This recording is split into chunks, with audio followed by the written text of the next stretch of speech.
عذاب سے نجات ملتی ہے۔ حضرت دانیال علیہ السلام اپنے زمانہ میں امت محمدیہ صلی اللہ علیہ وسلم کی نماز کی تعریف کر رہے تھے اور یہ فرما رہے تھے کہ وہ امت ایسی نماز پڑھے گی کہ نوح علیہ السلام کی قوم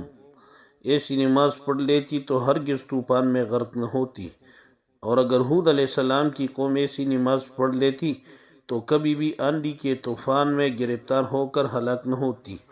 حضرت دانیال علیہ السلام کا مطلب یہ ہے کہ اگرچہ ہلاک شدہ قوم ایمان نہیں لائی تھی، لیکن اگر وہ ظاہری طور پر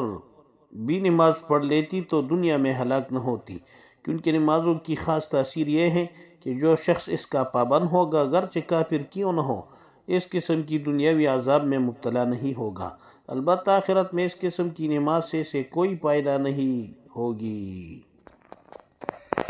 تفسیر روح البیان۔